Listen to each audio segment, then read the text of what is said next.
Hello and welcome to Defense Diary. I am your host, Bob Mata, and this is Tuesday, I think the 12th of August. And I'm excited about tonight's show. It's been a minute. I haven't seen you guys since Friday, Thursday, whenever I came on with Andy Baldwin. And I consider this to be a partner piece.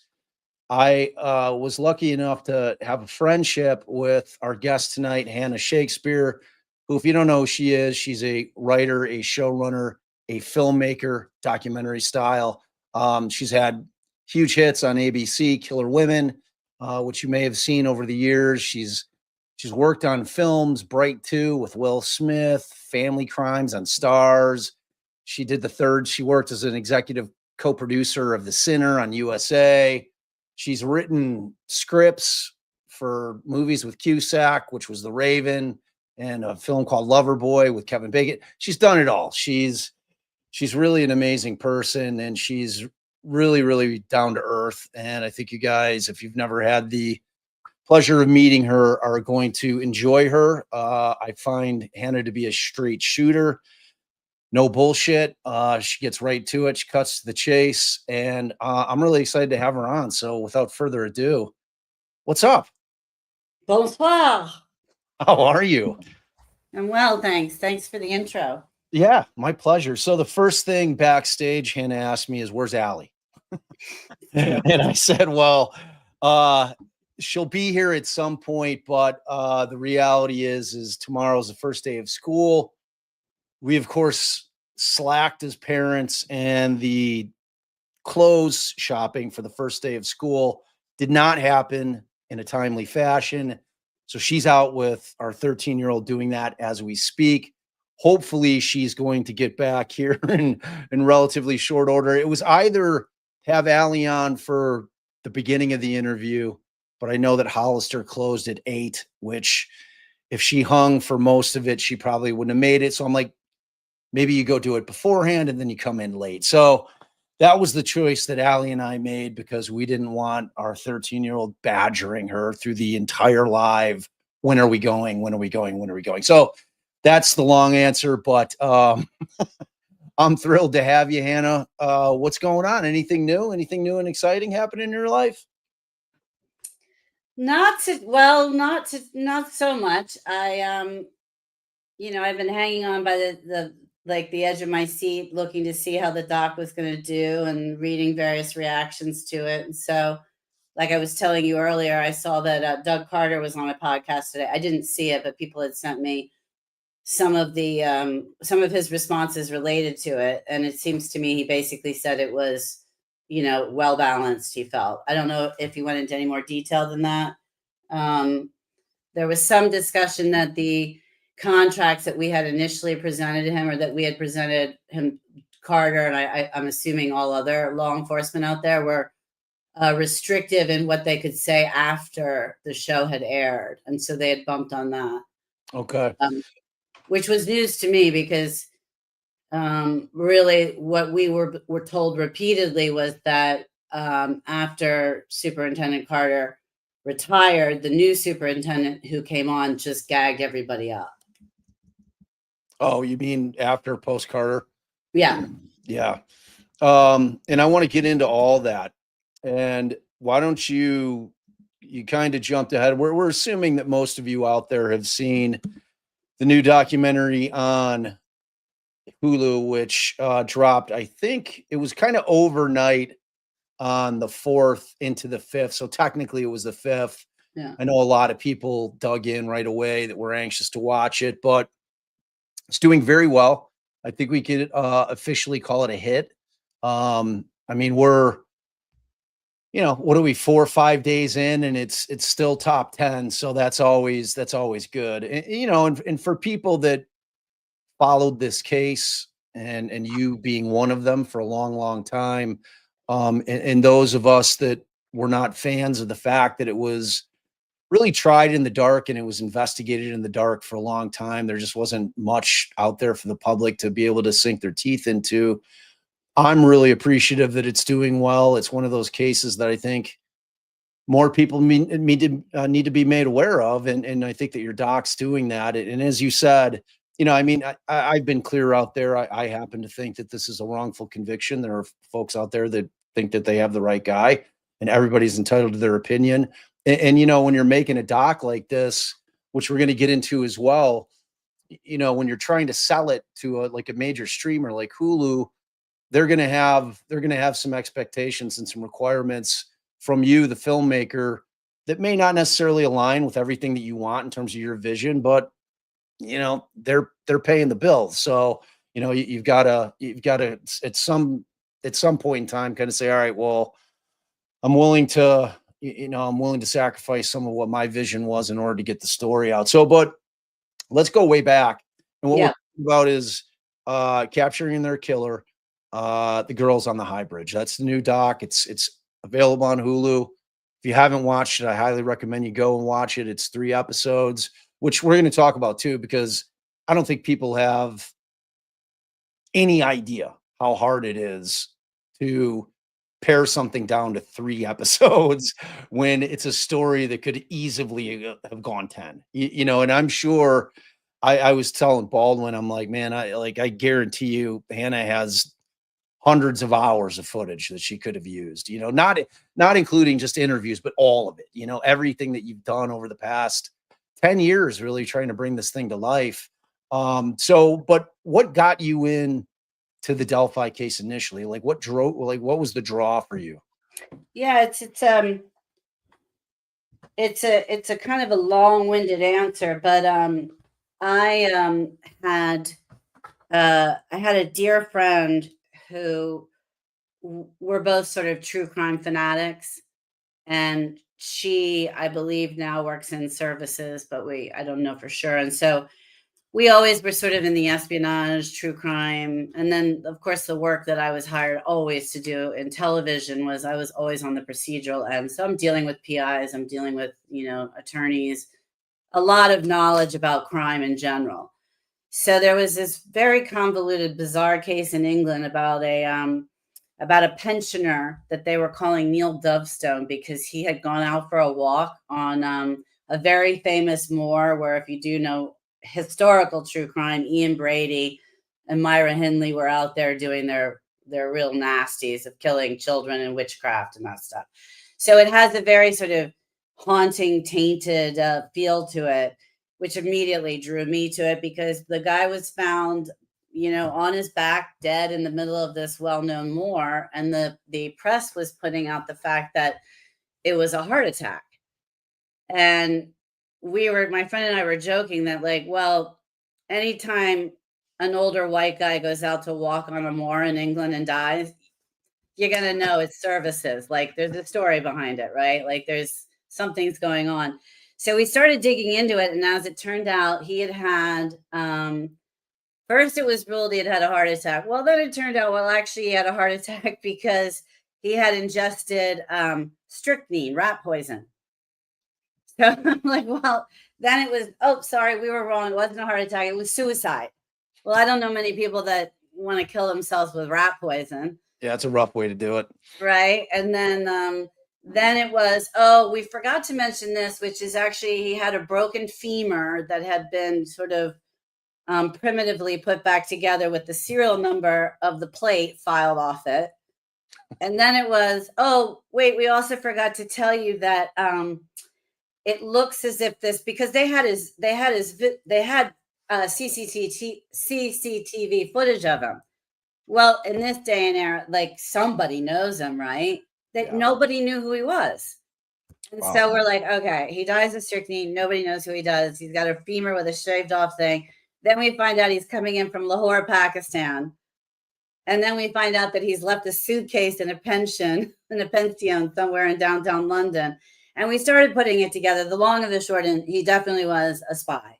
And we were able to identify who the guy was, which of course pissed off Manchester police and probably other entities in the espionage world. But we from that sort of tried to start honing in on the idea that there is truth, and then there are sometimes stories in which the narrative of what's being put out there just doesn't match what makes logical sense. Like you just get this, there's sort of catch-all phrases that you start seeing, and they will alert you to specific crimes. So at that point, I came back. We had shot this little documentary about Neil Dovestone, and my father died. And so I was very close to my dad, and I kind of went into a period of just taking time to myself. Yeah. And my friend, waited several months and then said, hey, I know you like to occupy your brain, and this is going to grab at your heartstrings. And that might be exactly what you need to kind of get out of your grief and focus on. Because my parents used to say the best way to get out of yourself is to help somebody else, kind of thing. So she was like, I think this case needs to be looked at. She's like, I'm not buying what they're putting out there. I'm just not buying it. And that was in May of 2017. And so we went together there was a celebration at either the high school or the middle school in Delphi. And we didn't really know that much about the case. And so we went in and we weren't sure who each of the players were. We knew who Anna was. We knew who Mike Patty was, but we were just there. We bought Tree of Life t-shirts, and then we drove out to try to find the bridge, which was not easy. So we ended up first time going down to the Leaperts and ending up at Brad Weber's gate, which gave us the total creeps, and we ran out of there quickly.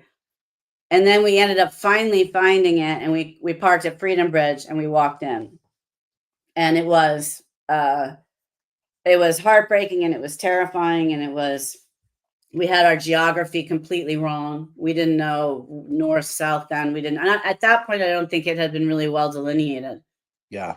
But, I always say that these stories, in order to garner attention, sort of have to have, a real compelling central character. And obviously two teenage girls is that. They have to have something that is, a community that has, that is sort of quote unquote, like in screenwriting, we would say is a character in the show.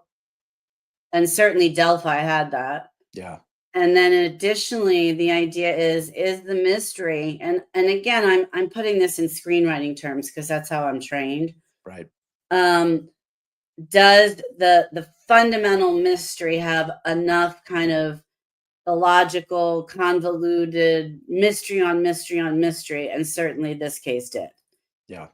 And so it checked the boxes off for me, kind of as like somebody interested in true crime. And then it frankly just pissed me off. I was motivated. I was pissed off that the police were withholding as much evidence as they were. Yeah. And so I was in that at that point.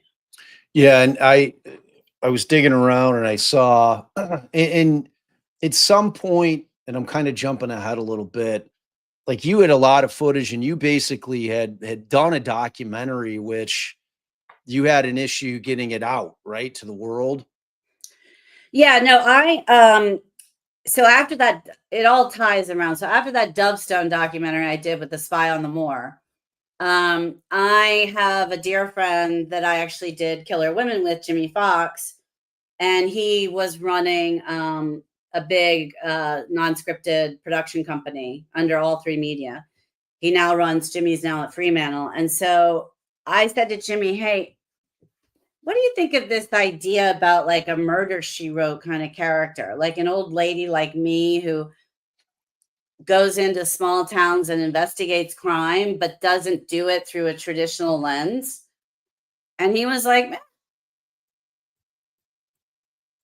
see that happening, maybe. Now, mind you, I'd never done any camera work. I hadn't done shit in any of these arenas. I just was like, we were kind of good at it. You know, we were Yeah. talking to everybody from like psychics to MI6 to pension, you know, like I enjoyed it. So he said, let's give it a go. We sold it, and we sold it to Lifetime. Mm-hmm. And the purpose of that documentary was exactly what I said, which is I wanted, and I say it in the documentary, I wanted to go to Delphi. I wanted to find out why the police were not releasing any more evidence, and what evidence could I dig up at that point to get this out to the public. Yeah. And so Lifetime they financed it, and we got it edited, but it ultimately did not get picked up. So that was a bummer. Yeah. Yeah, that's it, because when we first became acquaintances, before we became friends, you had told me that you had kind of filmed this whole thing, and that it didn't get picked up, and you were upset about it, and you had a lot of really fascinating footage in there, and I'm assuming that what I saw were you kind of putting the screws to Holman, where you were saying, like, is that from that original? Yeah, that's from that. So what happens, and this is how these things work, which will be relevant to when we're talking about the current one. I didn't own any of that footage. I'm a work for hire at that point. Yeah. So, there's a lot of money put against the cost of production. And so even in this one, we were kind of curious of like, oh, I wonder if we can grab anything from that previous documentary, but it's enormously expensive. So all I had was the final edit, and there was no effort to make any money off it. And Gary Baudet and I had been in contact, and Fig released it.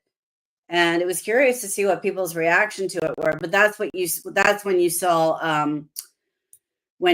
me going after Holman. Not so much Holman, but Lesenby I went after, which I don't think I would do. I actually think that was naivete on my part. Like, I just didn't understand that there's a certain way of comporting yourself in these situations.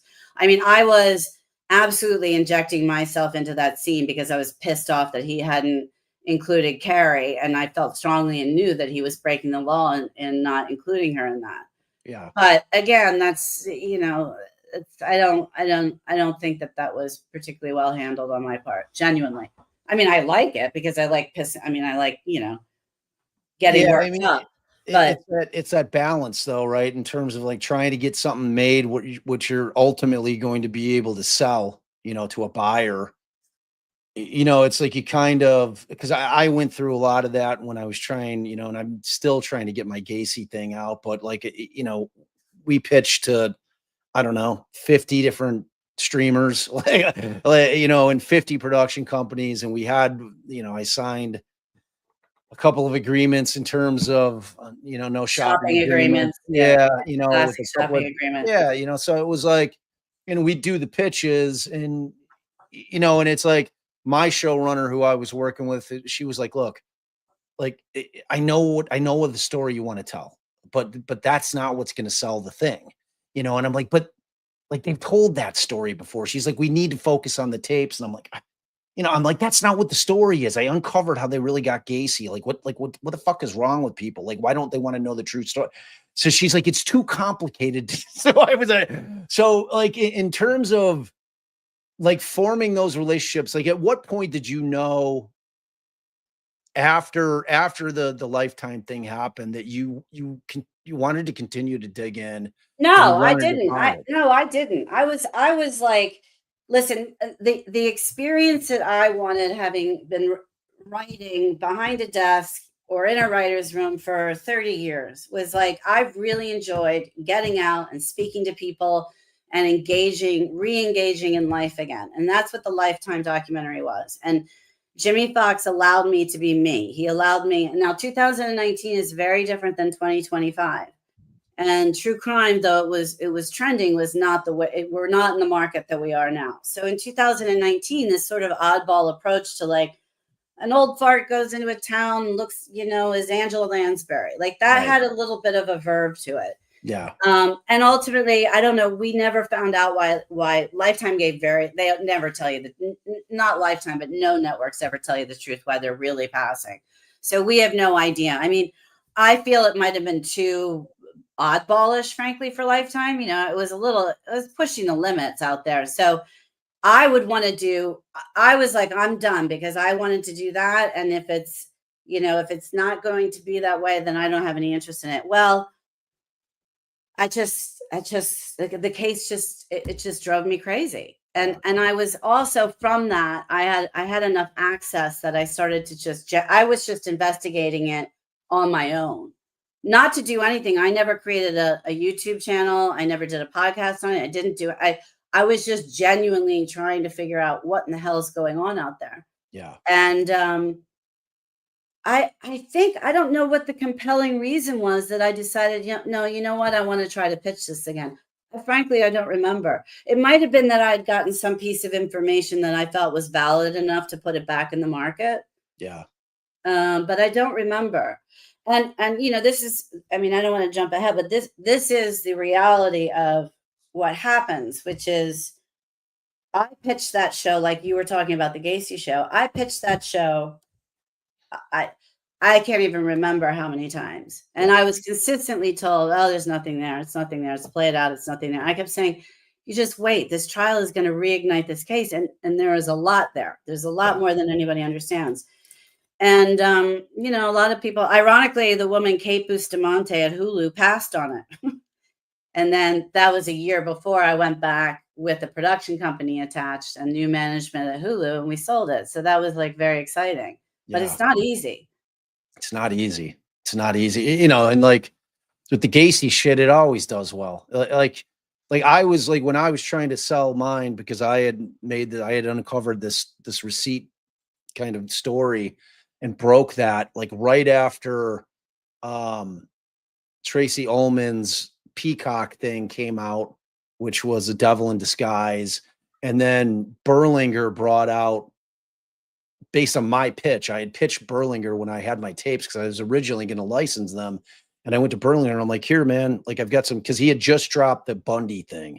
And I'm like, all right, so I've got these tapes. It's my father interviewing Gacy and really preparing him for his insanity defense case, the trial. He was one of his trial lawyers. So I'm like, no one's ever heard this kind of shit. Like we're just an infamous serial killer who's getting prepped by his lawyer, and Gacy had waived privilege because that's how he expected Sam and my father to get paid. So like I had no issues with releasing the sound at all. And then I negotiated with him for 9 months. I couldn't work out a deal with him to license the sound. And then I come to find out after I start the podcast that Berlinger ran with my pitch and that he secured other tapes from Karen Conti, who was one of the like Gacy's last appellate attorneys, and kind of tried to pawn them off like they were my tapes. So I like was a little bit irritated by that. And but at the end of the day, I'm like, when people started hearing the Gacy tapes and they heard what I uncovered, I had people reaching out to me. They're like, dude, that's unbelievable. Because I decided to bring my podcast out independently as opposed to going to one of the big media companies and having them do it, because I wanted to control my content. I didn't want it to be, narrowed down to 12 episodes or whatever the case would have been. If Wondery had said, okay, we're going to buy it, we're going to pay you X amount of dollars, this is what we need, so I wasn't willing to do that. So I took the hard road with it.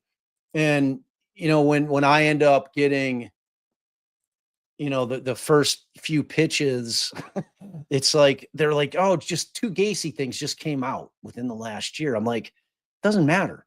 I'm like, people are going to watch Gacy shit, like for whatever reason.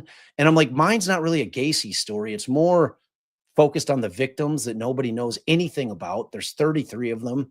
I know everything about this case. My father was the guy's lawyer. I've been, like involved in a kind of investigative capacity, just knowing everything about the case since I was like 12 years old, so I knew everything, but I didn't know anything about the victim. So I'm like, but what it's really about is the victims, the investigation, how they got him in 10 days, the arrest and the trial.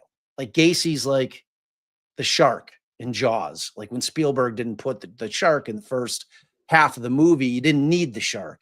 Just it was omnipresent. You just needed the music from John Williams and you were scared. You didn't need to see the beast.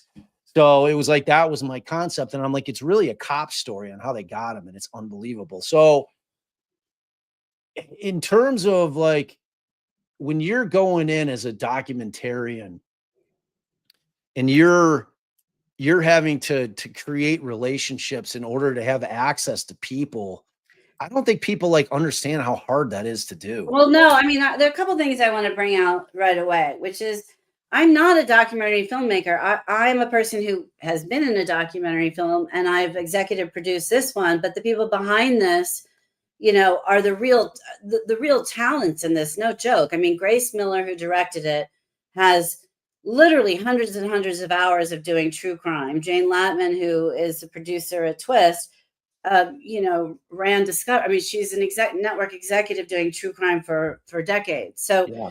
those are the people that know how to get this thing off the ground. The reason that I was of any like interest to these people, and I'm not saying these people because I'm very fond of both of them. I'm shocked that they were able to frankly get this done given the constraints. I mean, the story is so unyielding, and Grace had very little time to come in, understand everything. She threw herself in hours and hours and hours. I mean, around the clock. I was filling her in as best I could. Other people were filling her in, and she, by the end, I would say like very close to when she started to do the interviews, she knew the case extremely well. So, Yeah. but the reality of getting everything down to 3 hours is next to impossible. Yeah. It's next to impossible. Yeah. But so anyway, I'm not a documentary filmmaker. I was a person who, and I think this is important for people to understand, not about me, but about the process, because I think one of the things that can come out, certainly there are people out there that know this case much better than I do. I no longer could say on any level, like, oh, I know the ins and outs of everything. I don't. I know a lot, but I don't know everything. And so what I would say is what I can be the most helpful or informative about is what is this fucking process of setting up a story and getting a network television, interested in it, and what kind of things sell and what things don't sell and how do you sell them. And so the first thing that is most imperative is what you're talking about, which is access. So on my life, I don't know how I was able to start developing these relationships, meaning I didn't go in and say, I'm going to be doing a documentary on this. I did in 2019, but I had already secured many, many people long before I went and started to pitch it. So that when I started, because I said, I don't have a deal yet. I don't have a production company associated with me. I intend to go out and pitch it, but I don't know if I'm going to be able to do that. Right. So I just kept researching the case as best I could, getting more and more and more access, so that when I did ultimately, the first step is to go into, you want a producer attached to your project. So everybody thinks, oh, you have your thing and then you go pitch it to networks. No. You start at a producer level where you need to get a producer on board who is actually going to produce on the ground, produce the show. Right. That's not an easy sell. No. And so that can be the hardest part of it all, because those producers are saying, how much is this going to cost me? Where am I going to find the money? What's my timeline? How's this story different from anything else I've ever heard? Right. What is this woman who claims she has access? Does she really have access? Like, there's a big leap of faith that has to be made there, because I know networks like Netflix, I know producers who have gotten burned with people coming in and saying, oh, I've got amazing access. I've got detailed information nobody else has. Right. And then you start unlayering that onion and you find out, no, they don't have shit. and now you're pregnant with these idiots who are only, out to seek some sort of credit or some sort of production deal. And you can't scrape them off your feet. You're not like, now you're like, how do I make a show? Right. So, we pitched everywhere. And I think a lot of the things in hindsight that I had a problem with was when I would bring up Odinism. Because by the time I was back out pitching to sell it as a doc, the Franks memo had come out. Yeah. And so I am telling you, and I'm not particularly sensitive to this, I'm like one of the old guards now. I've been in Hollywood when it was rough and tumble. And the Me Too movement had not come, and it hadn't even been like, you wasn't even in anywhere near the womb. It hadn't even been conceived. Like the people that birthed it weren't born yet. And so when I say I feel that there was actually a big pushback of a female pitching this, I genuinely feel that's correct. So I think that when I said, and then there's this thing called Odinism, that the buyer's ears just went, okay, she's a fucking nut job. I'm out. You know? No, Yeah. seriously. They were No, I like, believe it. I believe it. oh my God, this is some menopausal woman who just wants to like throw in to just try to rejuvenate her career. Meanwhile, I really didn't, I wanted to get it done, but it doesn't affect my career. I mean, that's the other thing I should say. Like, I think there's a lot of like, oh, I capitalized on the crime and I didn't make, I mean, I got paid, but I've lost money after doing this for 8 years. So yeah, for sure. It wasn't about the money. So, I saw that multiple times where I would be talking to male producers, and when the Odinism came up, they were gone.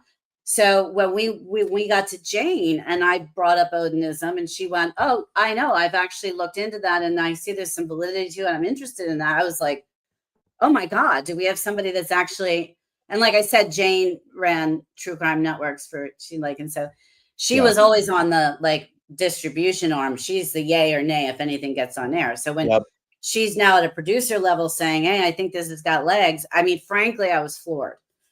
And so then what happens is then Jane gets involved, and she had gotten involved just before the first night of the trial.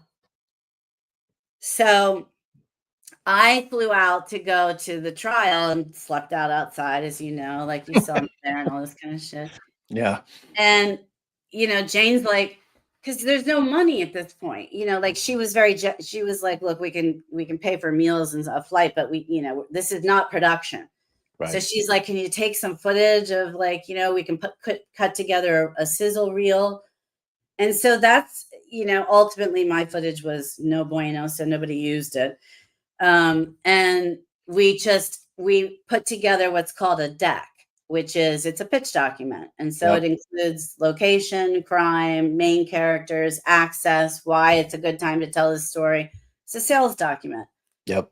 And you get guided through that process with a producer. And the producer, Jane, has a team of people that have done this a million times, and they put it together. And then you go out and you try to sell it to the network. So now you're in round 2 of pitching. Yep. So just when you think the hell is over, you're back in the laundry machine, like, getting tossed around in the waves. Right. And you're on pins and needles. And meanwhile, I'm in Delphi, sleeping whatever degrees until I had to fly back. And then I'm going back out. And so, it was a lot. But we ultimately did get 2 Hulu, ABC, and one other network interested in it. And at that point, you're relieved and you're like, okay, now we can go make this show. Right. Because I mean, that's when you get the money, because that was like that. I got stuck on step 1 on 2 different occasions with 2 different production companies. Like that is the hardest bar. They say the hardest bar in writing is getting into the writer's room, and then becoming a showrunner is the second hardest. The getting in is the hard part. It's just really impossible. But true crime now, in my opinion, has become nothing but a commodity, and I find it very, very distasteful. Unless you're working with very integritous people, you are really with the sleaziest of the sleaziest in a lot of ways. Yeah, there's no question about it. Yeah, and I don't feel that in 2019 it was that way. I feel like there was a genuine attempt to really want to get in and find out the story stuff. I have just seen too much recently, which I perceive to be nothing but narrative storytelling around this case. I find it appalling. I find it despicable. I don't think anybody who calls himself a journalist should be filling in a narrative that is not fact-based, but simply their opinion.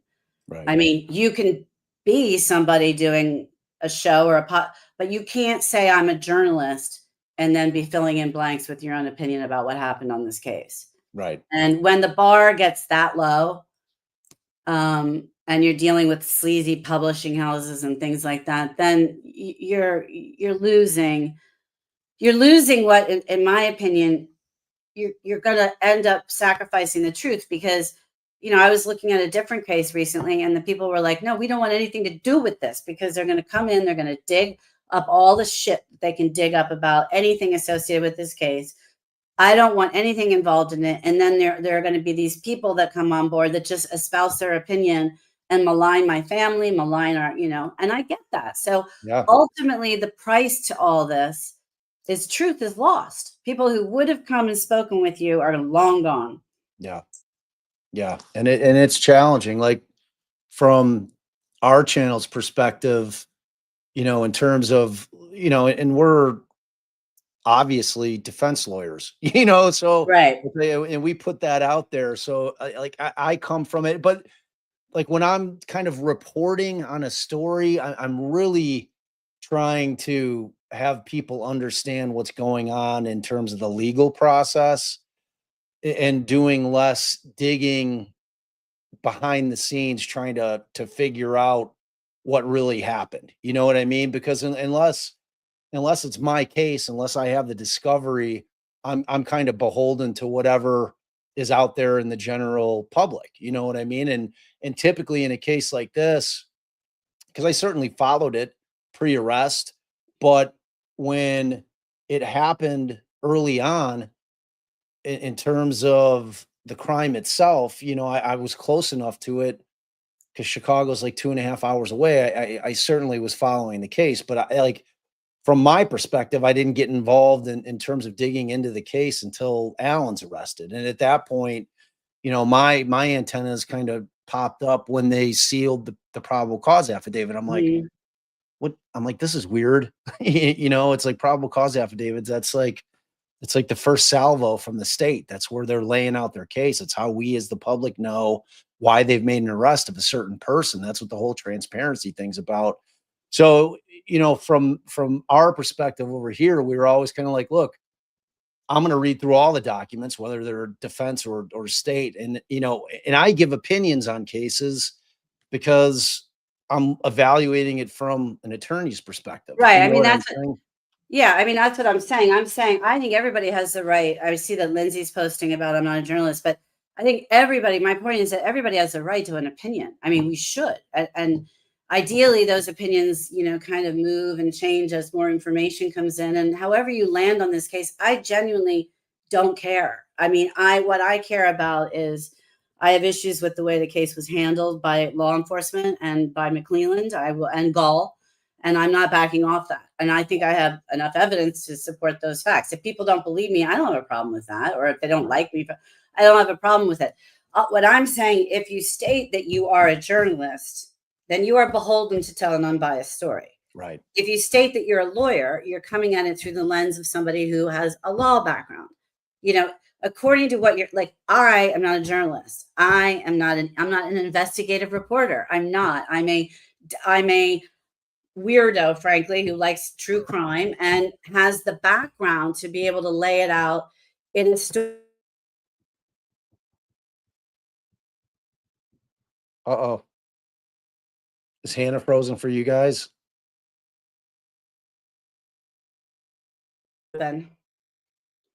Oh, you froze. You froze. You're unfrozen now. Okay, good. Well, what I was saying, open mouth, is I come at it from the lens of a writer. I have the right to do that. That is my craft. I happen to be somebody that will not allow my writing skills to, I don't believe in any way overstep my lack of, like, I try to be as unbiased as I possibly can, just because it bleeds over into journalism. But man, it pisses me off. I'm like, when these people come in and they say, why didn't the show do this? Or why didn't the show do that? They should have done this. I don't tell bricklayers how to lay bricks. I don't understand how people that have no background in ever having gone through this process, or watching a director struggle up night and day, or a seasoned executive producer lay out a story because they have 3 episodes to do so and no more. Don't come into that lane and say, like, oh, you guys didn't know what you were doing. Like, Yeah. hate it or love it. That's, hey, that's fucking great. I don't care. I mean, Right. it'd be nice to be loved, but I don't need to be. I genuinely don't care. Yeah. But I am bothered when there are these, people don't understand the process, which is why I probably bored the shit out of everybody at the beginning with like, this is the process of how you sell something, blah, blah, blah. But I think it's imperative that people understand that. I It think is. it's a much higher bar than people realize. It's very, very cutthroat. To say ABC absolutely was curious about what I had learned on the case and stuff like that, but ultimately it's ABC's decision. Yep. And that's like that was, when I was writing up the description of tonight's live, like that was one of the things I really wanted to focus on was how you get one of these things made because of exactly what you're talking about. People have no idea what is going on in terms of behind the scenes and the struggle it is to get something like this made.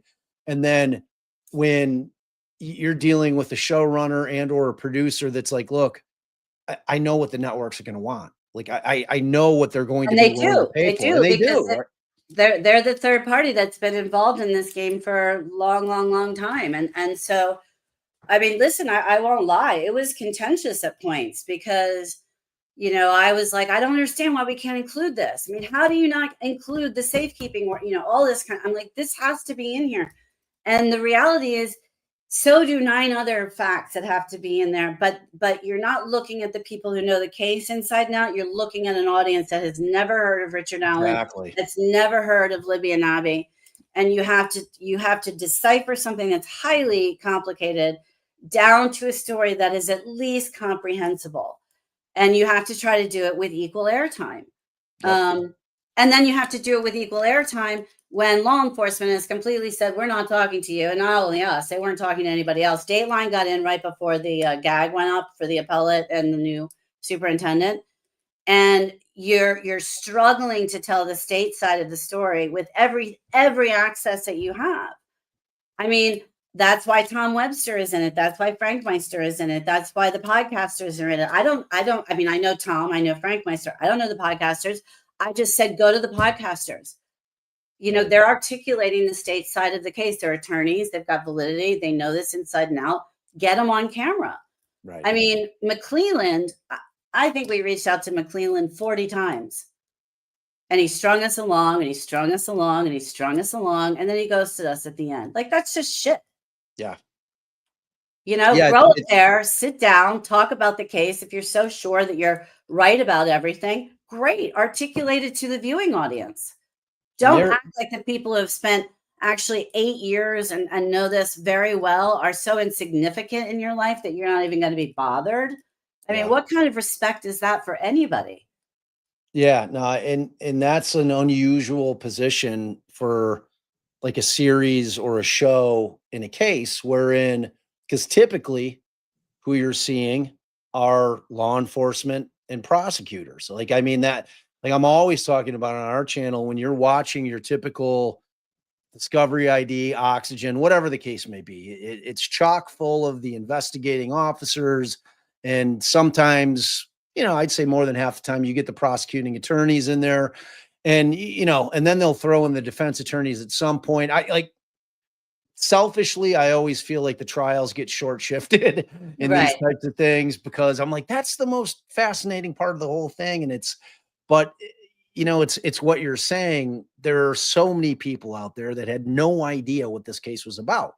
And when you're selling it to a national or frankly, a global audience, for the most part, I know I've had some of our fans from London are like, we don't get Hulu. I can't watch it. I'm like, yeah, I know. I think it's coming out. I don't know. It's going to be released in Europe through. I think it doesn't start in Europe anyway until like the 26th of August or something. Yeah, or you get a VPN and then you. Well, yeah, there's that. There's that way to do it, but it's like that kind of situation with law enforcement and the prosecution on this case was unsettling to me. Because and I don't know if you watched any of the pressers that were right after the trial, and it was just I got the weirdest vibe. It just didn't it sounded like a lot of apologizing to me and like excuse making for various things. And I just thought it was so weird where typically you have a prosecutor who's secured a conviction in a case going out there saying, well, He should we be a put a peacock. Yeah, he right. won. And it just Take wasn't the win. happening. Take the win, Nick. Take the win. Right. So yeah, that was really, really strange. And one of the things that I really, really enjoyed about it was the fact that you were able to get Carrie on there, that you were able to get just people that we had not heard from who really were impacted more than anybody else on this case. There were, the Patties were obviously, highly affected in this. But, I mean, when you're talking about the parents of the girls, it was really nice to be able to see them and to hear from them. And then obviously, you know, hearing from Kathy was something that was powerful in an immense way, because like that was a part of the story that a lot of times you don't hear in these particular Well, documentaries. securing Kathy took a lot of work and a leap of faith on her part, and that was an access that we had not started out getting, and we're very lucky to have gotten. But Bob, I genuinely don't understand. Some people have put in writing that the documentary sets out to support a child murderer. I mean, those statements are grotesque. I mean, how on any level, why does anybody feel that Kathy Allen doesn't have the right to speak? I genuinely don't understand that position, that to engage Kathy Allen in some way is being disrespectful to the families. Well, it's what I've been going through for 3 years on my channel, because I've been concerned about the way that the process was going, and concerned about the fact that if they get a conviction, I think that there's a likelihood that an appeal could be successful, and or post conviction work could be successful, which means that this thing is coming back, and that all those families are going to have to go through this thing again. And that is not in any way, shape, or form a sign of disrespect to the families of those girls. We all have the same thing in mind, which is justice in this case, or whatever we call justice. And airing concerns or hearing other voices on the other side of it is in no way going to reflect negatively on the families, or like I wasn't sitting here rooting for Rick Allen not to be the guy. That's not what I was doing. I was looking at this thing and saying, look, something's off here. Like I'm telling you, objectively, looking at it through a lawyer's lens, and just watching the process unfold for 2+ years, and the way that it was unfolding, I had never seen anything like it. And to me, um, I thought I was frankly doing a service to the families. I kept saying, I said, I hope they're watching this, because this isn't, because prosecutors don't go and talk to the families and say, hey, this is, they don't walk them through it hand by Well, hand. I think Mike Patty had a very close relationship with Nick, so I think Mike Patty was very much apprised of what the strategy and how it was going. I have to assume so. I mean, that community is tight, and in fact, the Patties had mentioned that they were on top of it, and they were concerned, and I get that, because Nick is a younger prosecutor. But as far as people maligning us about that, Grace was very transparent with the Patties, saying that we were going to get interviews that they probably would not be happy about, and we would be, reaching out to Kathy Allen, and I don't think we had her at that time. Grace was the one who, handled those interviews subsequently. So I would sort of get the list and the access of people saying yes, and then she would go out and do the interviews and things. So, I mean, I don't know what to say other than just put a cork in it, people, really.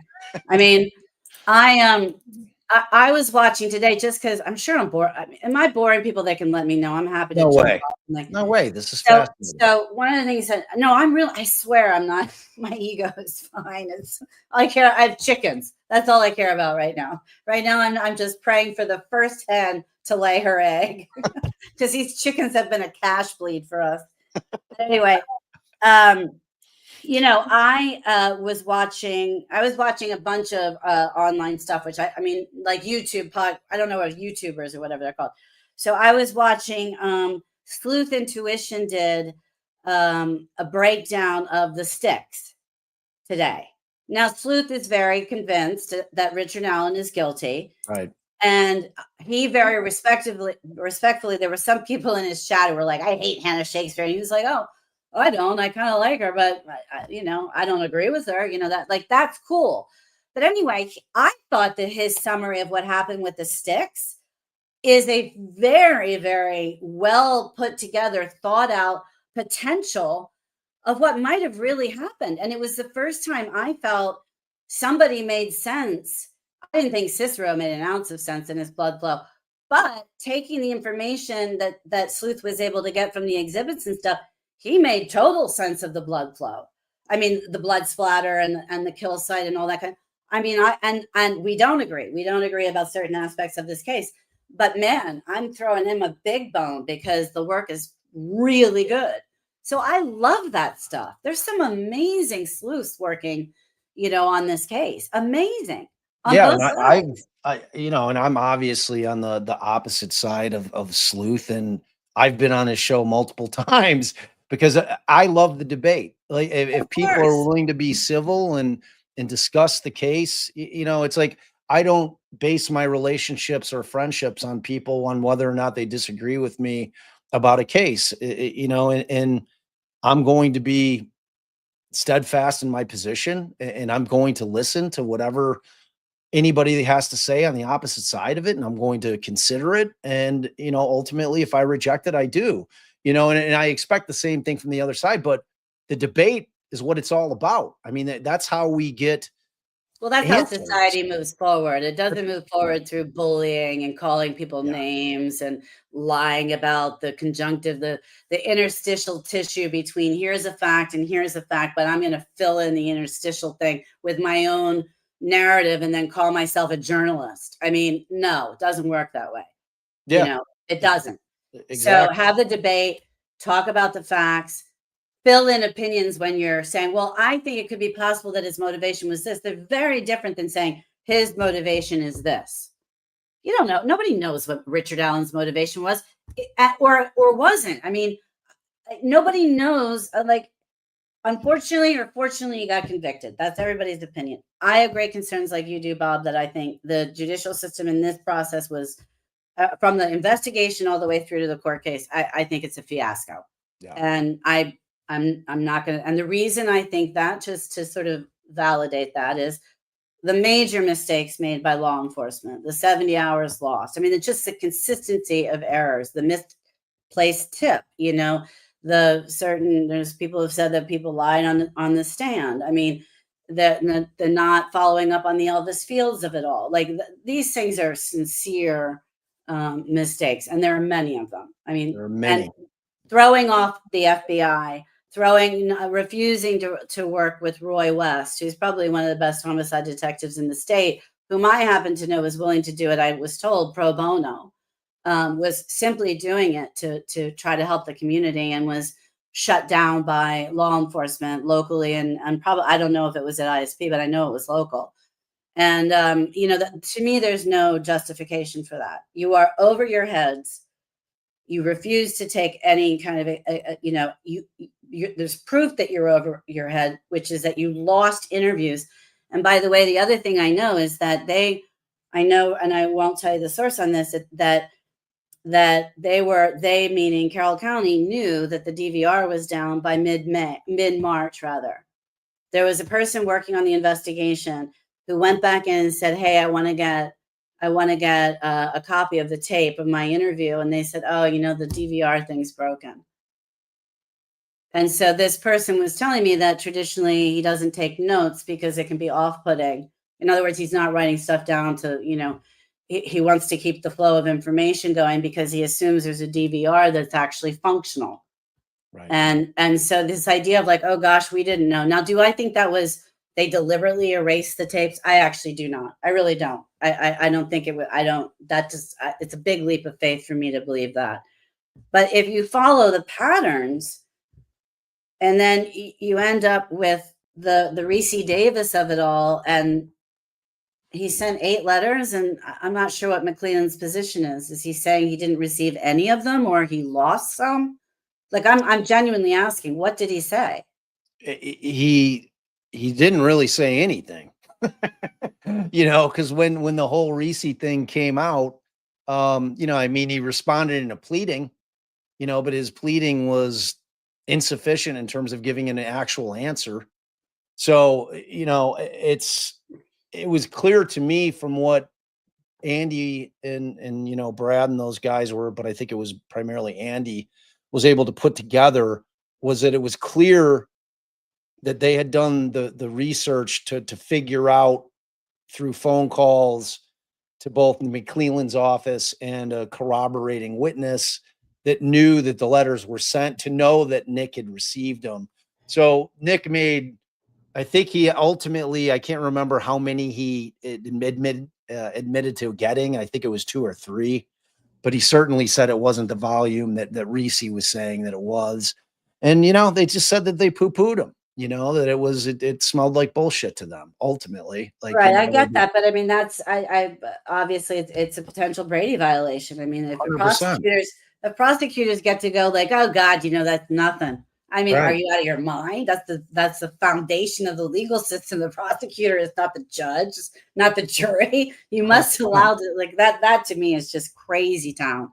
And Um, it's not his place to decide what's going to be useful to the defense. Absolutely, it's You know, 100%. what could be exculpatory in the eyes of a defense attorney could be vastly different than what a prosecutor thinks is exculpatory. 100%, and that's that you build a case accordingly. But at the end of the day, I genuinely respect the fact that 12 jurors said, "Guess what? We think he did it." Yeah, I mean, You know, in terms of the case they were presented, I wasn't Exactly. surprised. I went in and like when I was sitting there when they read the verdict, and I told this story that night, the night that the verdict happened, and I'm like, all right, um, I was not at all shocked when they read the words guilty. And when I thought about it, I would have been shocked had they come back and said not guilty. Like, it would have been like the jaw dropper for me had they said not guilty, because of just the trial that they had. Did I think that there was a reasonable chance that there was going to be a not guilty going into, the 4th day of deliberations? Yeah, the fourth Yes. day, I started to get a little bit like, oh, maybe this will be interesting. Yeah. But when, like, I ultimately ended up, hearing the verdict, I just wasn't shocked. I mean, it's shocking when you get a not guilty in a case like that.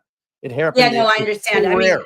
I understand, but I think, you would know much better than I do, but I certainly spent a lot of time speaking to a lot of defense attorneys about the issue of third party. And the way that it was explained to me was that, yes, there must be nexus, but the reasonable doubt and third party is considered. But one attorney said to me, look, for third party to be really denied, it's considered sort of a fundamental right to present a potential third party. And that for it to be denied, you really have to go into the weeds about, like, oh, it was an alien abduction and little green men flew down. It wasn't my client. It's just considered built in inherently to the defense, the equalizing the bar between the state and then the defense. So I have a question for you, because I just genuinely don't understand it, which is, I I think a lot of people are interpreting that nexus means you must put somebody at the crime scene for there to be a substantial nexus to allow third party. Is that true? Does I mean, nexus only mean you have to be at the crime scene? it depends on who you ask. If you ask Judge Gull, she essentially needs the case solved. Like, I mean, that was the way that she kept trying to portray of what a nexus was. It's got to be in terms of that there's a chance that another person has committed the crime, and that there's enough evidence there to support a jury finding that that is potentially what happened. So where Gull was at was, she was of the mindset, if you don't have the evidence, which if they had it would have led to an arrest, then I'm not considering that to be a nexus. Now, you have Elvis Fields who makes this admission to spitting on Abby, and I fail to see how that's not a nexus. Mhm. Like even under her guidelines. I mean that it's like you have a confession. How do you consider Rick Allen's confessions that he makes, and I'm using air quotes for those, while he's in a psychotic state in prison, while he's being involuntarily administered Haldol, and he says these kind of generic statements, at least in terms of what we actually hear him say.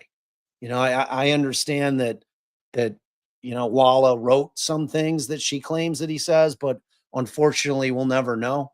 Whether or not that happened because she destroyed her written notes, and Well, that here's something interesting. We had Dr. Walla willing to talk to us. She was willing to go on camera in our first reach out, and she said, "I would like to now tell my side of the story," which I presumably would be that he did say this. I mean, I presume that was part of our pro state. We wanted her to say to balance the story. yeah. And then she just pulled away and again ghosted us. Same with Sarah Carbaugh. Sarah Carbaugh was going to come in and articulate who was picking up the phone and telling these people not to. It had to have been. I mean, they were coming in for the state's narrative. You know who it wasn't? Was the defense. Correct. I They know, they but it's very interesting to me because I think even though I think that the mistrust against us was so severe that even though they were coming in from stateside, nobody knew that. They felt that we were going to bring them in and cut them down to shreds, which is just not what you do. Right. I did it once with Tobe Lesenby. I'm never going to do it again, I don't think. But I was not conducting like they were in safe hands. We were being very, very cautious about doing it well, and letting everybody speak. I wanted to ask you, look, I'm interviewing you now. This is awful. I wanted to ask you about somebody, one of the people that kind of keeps me informed on the case sent me an article that the Daily Mail just put out in which there's some new evidence that what's her name? Anya Kane and the murder sheet people, that Richard Allen's mother went to the police. Do you know anything about that? No, I mean, I read the same thing that you read in the Daily Mail article. So apparently, it comes from their book, and they're claiming that I don't know if they've obviously got, that was my thing with them. I'm like, these guys are like lackeys for the state, like, but which is fine, but own it. Don't come off like you're, some kind of What, a journalist? yeah, a journalist, or just being objective when you're clearly not.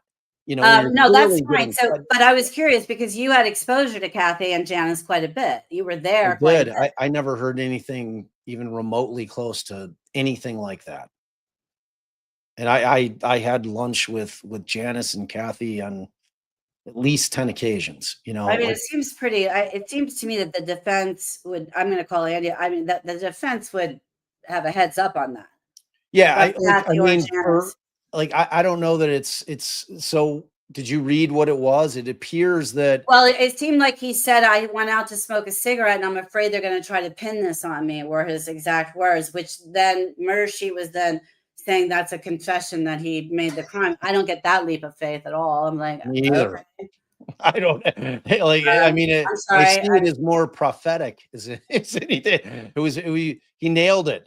So No, so exactly. But no, I'm going to definitely dig into the validity of that because it seems a little, the timing of that reveal is a little, anyway, we'll well, figure that out. it's just in time for whenever their book's coming out. Right, exactly. But I am curious about it though, because if that did happen, it doesn't necessarily raise questions in my mind because I don't know whether Rick Allen was not allowed to smoke in his house or something, but like that, I don't know why he was so concerned that he smoked, that he went all the way to Monon High Bridge to smoke a cigarette. That seems a little weird to me. Yeah, I think Um, he was just. I think that he was a smoker at yeah, that I think point. so too. But the thing is also is they did find I remember early on in the investigation, they found a cigarette butt. Right. Not nowhere near the crime scene, somewhere on the bridge. And then people were like, yeah, it didn't pan out on anything. So Yeah, no, I had heard the same thing from a to me, couple of that kind of seemed like, oh, he was telling the truth. That it was like, oh shit, I went out there, they're gonna find my cigarette butt and they're gonna potentially say it's me. yeah, I mean, I think if you leave any kind of evidence out there, then but doesn't that kind of fly in the face of this whole thing that kind of came about where Kathy is in the interview when Holman brings her in and, she says, "Oh, you didn't tell me you're out at the bridge." Right. I mean, if he's told his mom he was out there and he put his soap like, I don't know. To me, it's them just trying to I just wondered if you had any insight into it because it's the first time I heard about it. I'm not saying that they're wrong or inaccurate. I'm gonna track it because I'm curious. yeah, I'm curious too. That was the first I had heard about it. Like, and Yeah. I would certainly had that been out, in the public, I would have certainly asked Janice. Because I was like, I was in a position to be able to talk to Kathy frankly about Right. things, and I asked her questions frankly, where I wasn't, because it's like there are things that when I came to realize that they weren't. Hey, all right, last time in and out, dude. Seriously. Wow.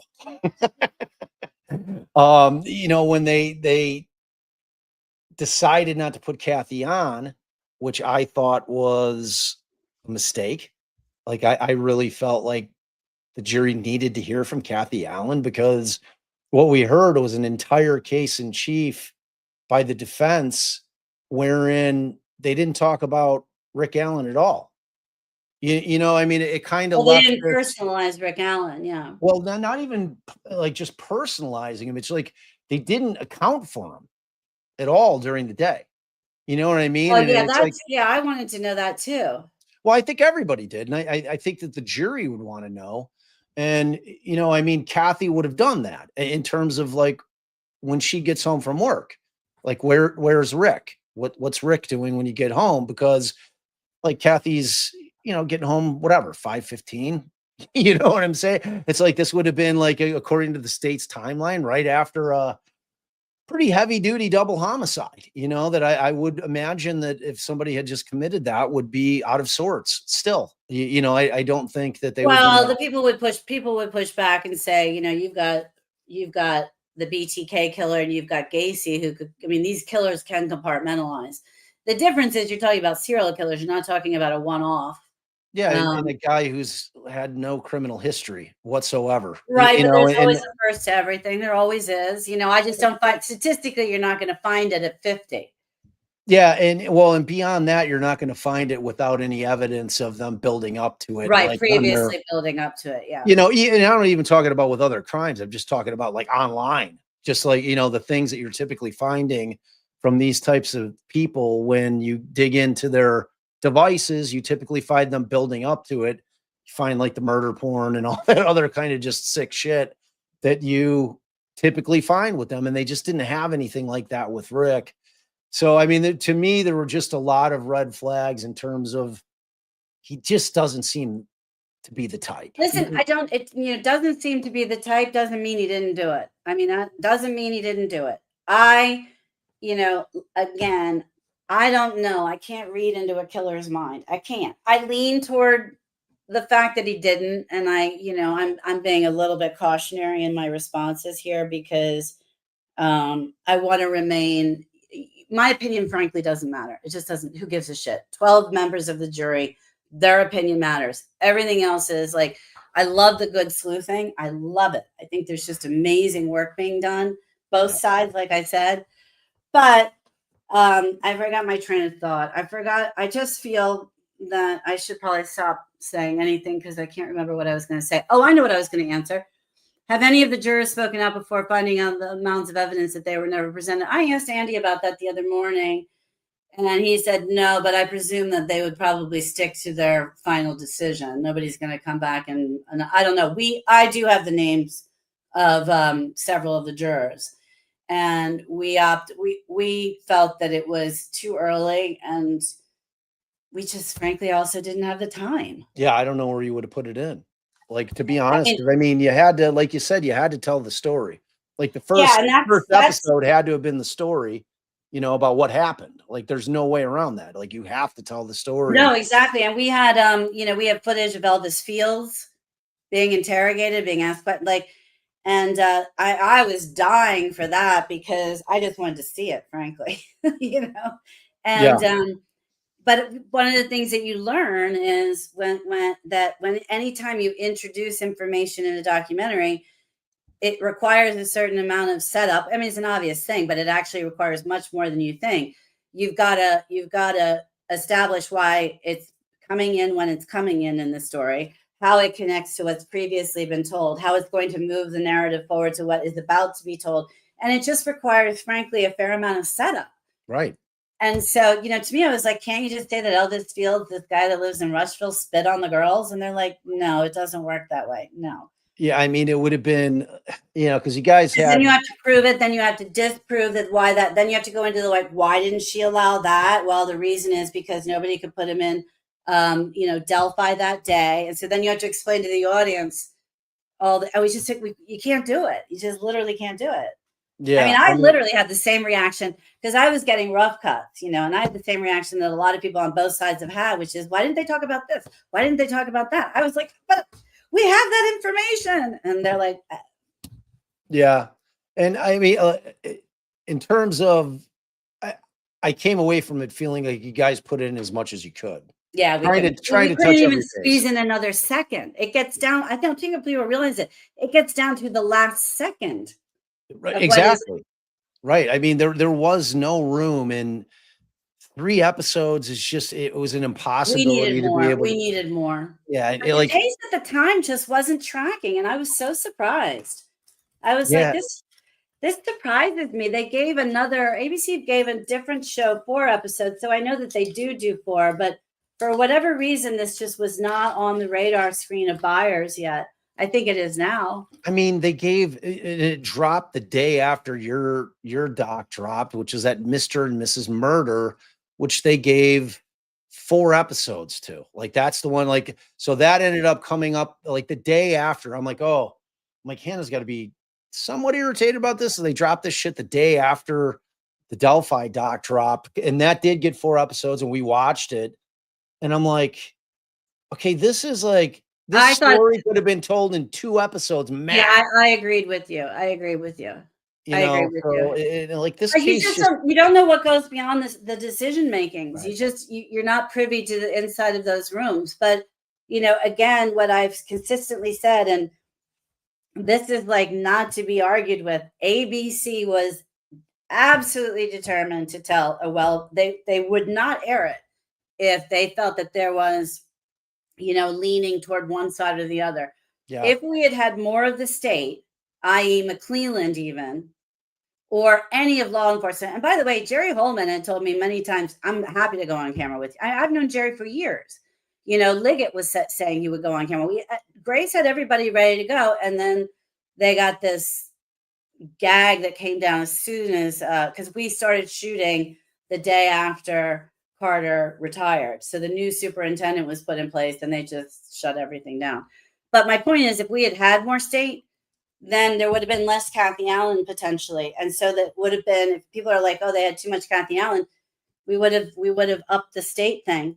But Or you would have ABC, just subbed out, like the Frank Meister and some of the podcast stuff. You know what I mean? It's like if you had that, I mean, you're obviously going to want to hear from the guys who investigated the case more than YouTubers. well, You know what I mean? So, but in yeah, but terms of like, also, but I fought for Frank Meister and some of the others because I felt that local flavor was very important to see how people were very engaged in the case and who are these people and what amount of time are they putting into this and stuff. So yes, ultimately, of course, if we got McClelland, we'd have to figure out who to take out. But like there is absolutely, it's curious to me because my friends have known that I've been working on this case like crazy, but I have never oh, there she is. Hi.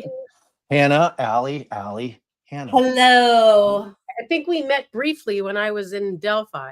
We met briefly outside of the Brick and Mortars, I think the name of the place. That's right. All right. So Right. you guys have already met. But what I was saying, Bob, is like my friends are split. They're like, I don't know. Yeah. Half of them are like, oh my God, that court case is a disaster. Da, da, da, da. He's innocent. And the other half are like, nah, I'm sorry. The bullet casing, the confessions, like we're buying it. Yeah. So I feel like I got to ask you, you say the bullet casing thing. That guy that you guys had on who was like, oh yeah, I mean, I agree, but there's a lot of questions about this science that should be looked at. I don't know. I hated that guy. No matter which way he would have said it, it just seemed like I don't know what. Yeah, I mean, I it needed honestly, more I time. don't know who that guy is. That's a guy. All of the stuff that I was focused on was the Delphi peeps, the specialists. Is I think rightfully so the decision of higher ups than me. Right. And I get it. They just didn't have enough time to do it, but it was almost like then they shouldn't have bothered doing it because that guy was like, He I he don't know. reminded me of like a guy who owns like a jewelry shop somewhere down on like Oh, Wabash Avenue. 100%. But I don't know. I think I don't know. I don't know who he is. You did a great job. You did a great job. You told both That's all sides right. of the story. I was saying to Bob, it's done. As I expected, Allie, I got hate on both sides, which, if anything, tells me it's a balanced documentary. Exactly. Right. Exactly. There's that old story that a judge who's handling a divorce case says that if either one of the parties walks out of the courtroom smiling, I did a good job. If both are unhappy, then you did a good job. Exactly. Right. You don't want one unhappy, then that's like somebody right. was So like somebody's cheering and the other person's crying. Right. You didn't do the gig right. So yeah, no, it was balanced and it had to be, in terms of like introducing people to the case. Because the hope is from those that are thinking that this thing is going to continue on, which it is. I mean, the legal process is churning forward. The appeal is in motion. Things going to get filed. It's going to get litigated. What happens is yet to be determined. But it goes back down to Gull, right? It could. I mean, technically, yes, it will. But she was appointed as a special judge. I think if they found her behavior in terms of the handling of the docket, like post Indiana Supreme Court saying, cut the shit, we need a better docket, this thing's a mess. She still continued to do the same thing. I could see an appellate court saying, you would hope that they say it's not to go in front of Gull again. We're not doing that thing again. They just don't like to. To come down on judges. They don't. They really don't like to come down on judges.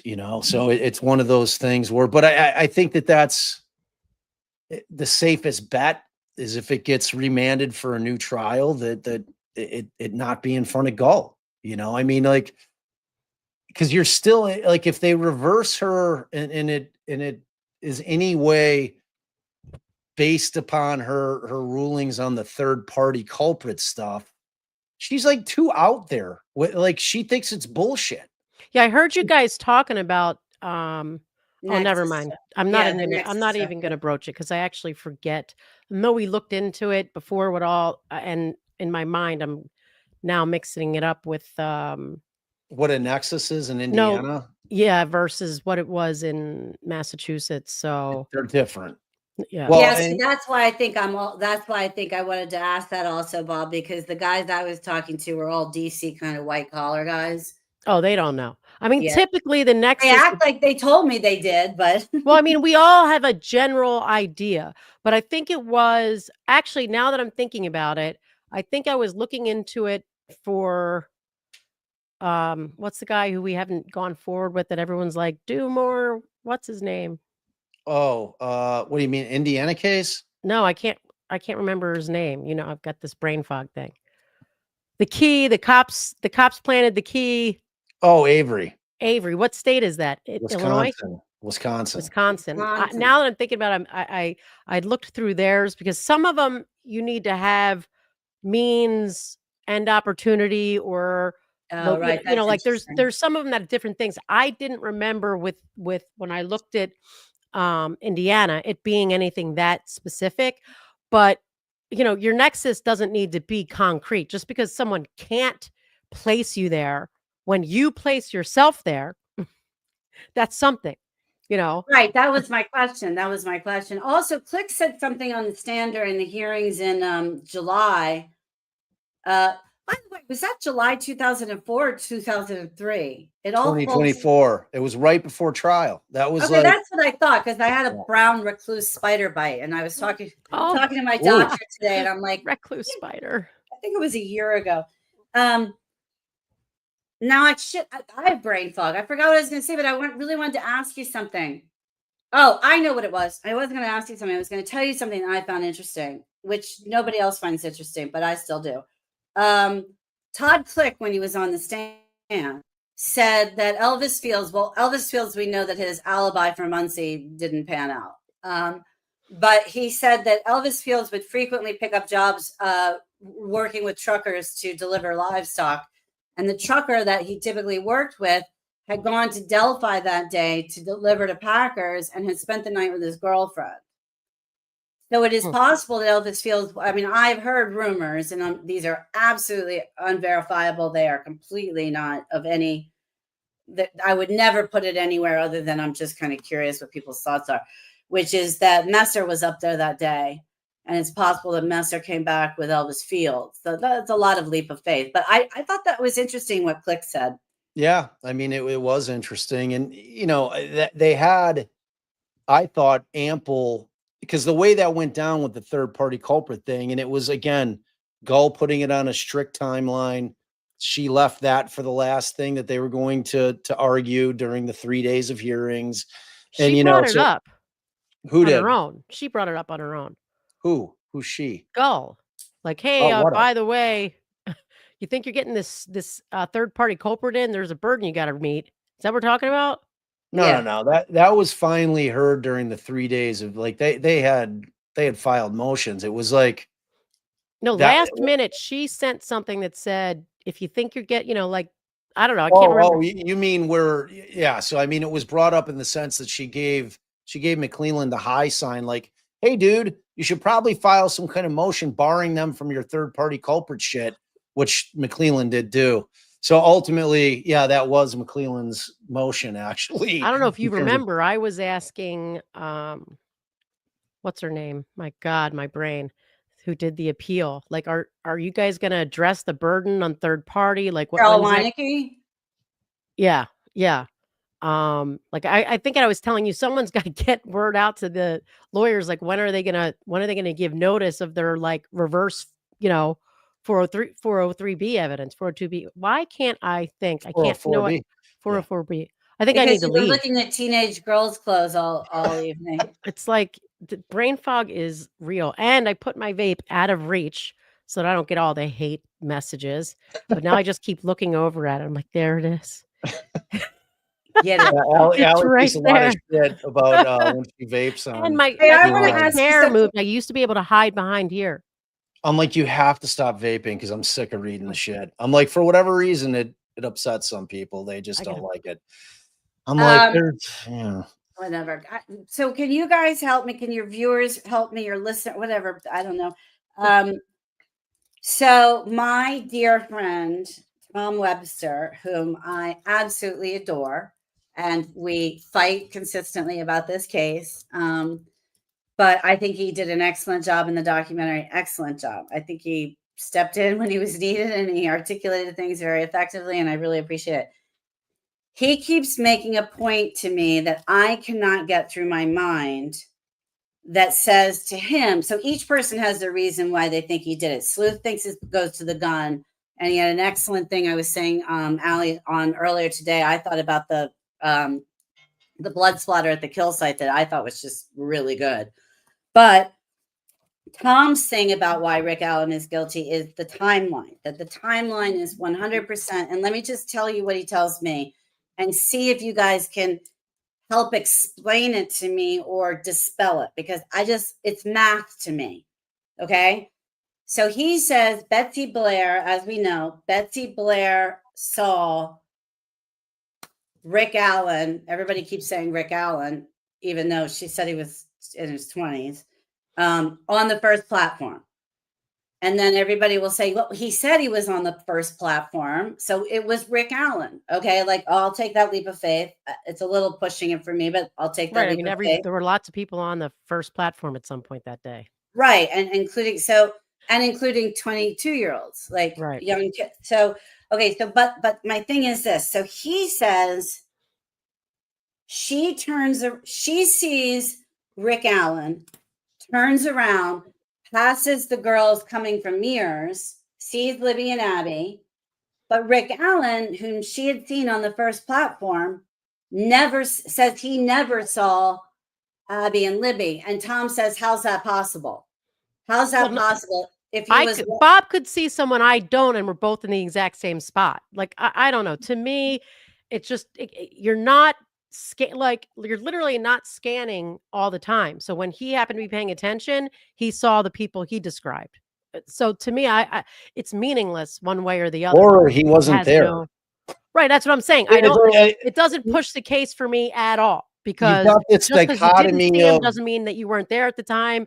And clearly who she described seeing is nothing to do with Richard Allen. You have two different time frames. So you have the time frame from the first time that they interview, which unfortunately Doolin wrote no notes and didn't really. Right, he says 1:30 to 3:30. Then Allen right, and then I always think that person said I was there somewhere. You know, it could have been 1:30 to 3:30. Not I was there from 1:30 to 3:30. Or whatever the case may be. I mean, to me, it seems that there would have been some kind of way to get information from either side from the carrier, from the phone carrier, where Rick's phone was, like during the course of that day. He was why is that never, but why was that never broached? I mean, that also goes to, and I brought this up when I was down with Andy. I was out with Andy and Auger, and I feel there were situations that they just did not present well in this case. That there were things where I was like, guys, I mean, that's one of them. Yeah. The other, when Tom says that to me, the way I push back is I'm like, well, wait, I'll give you the leap of faith that it was Rick Allen, because he said he went to the first platform. Okay. But maybe he walks back and he goes into the woods to like take a piss or something. And so they pass, like, I'm like, how does that get you to a conviction? Like, there's so many variables that could be happening. But my point is, I don't think the defense did a good job at all at blowing up the timeline. I mean, they definitely tried to, I think. And I think that was the plan. What I was most disappointed about, and I'm going to forget everybody's name, but the woman, the muddy and bloodied woman. Sarah Corbaugh. Right. Instead of leaning into her, she saw the killer. This is where she saw him. It clearly could not have been Richard Allen. They were like, this person's full of shit. And I'm like, wait a minute. What she's saying is so helpful to the defense. It's like insanely helpful to the defense. So I don't know how people, if everyone who believes he's guilty says that person was lying, all of them, like even as far as seeing a human being at the time she says she saw them. And the thing on your documentary, the car, like, what? You really couldn't tell what kind of car that is. I mean, yeah, see, for me, I was like, oh, looks, but there are certain things I can do and certain things I can't do. You can sell me like I'm a gullible idiot. I will believe anything you tell me. So when they said that's the car, I kind of was like, it looks like the car to me. I swear I was. Grainy. Like, it has the same basic shape. I mean, I think all cars have that same basic shape. Yeah, it was pretty. See, the problem with the Betsy Blair thing is the fact that it does not in any way, shape, or form describe Richard Allen. Well, yeah, and like my biggest thing, like, and you've seen Richard Allen. Like, the first time that I laid eyes on him in a courtroom in real life, I was stunned at how small he was. I could not believe it. It's irrefutable. It was unbelievable. And for not one person, if they saw Richard Allen, for not one person to use the descriptor, he was really short. He was a short guy for me, begins and ends it. That whoever they saw was not Richard Allen, Right. because That's like that a would be common sense thing. that would be the first thing that you I would agree say with to that describe that entirely. man. He was a really like when I saw him in the courtroom, like he was by far the smallest man in the entire courtroom. I was like, holy shit. I'm like, he's tiny. I think of whoever I turned to, I'm like, I said, he's tiny. If you see a man that's that short, and I always give this example, I have a friend who's like 5'6", he's really short. And I'm like, you're going to meet my friend and he's going to beat us there. And this is what he looks like. And he's really short. He's got dark Right. hair. Or And you're he's telling short. someone, go find my friend while he's sitting at the bar. He's the short guy. He's a short guy. He's really short. Sorry, I so, shouldn't have but said like, his so name. you have that issue. And then you have the issue of the shot of Abby on the bridge. We don't know where this picture comes from, where you see all the way down to the north end of the bridge. You can And see there's the nobody platforms there. on the side. There's no one there.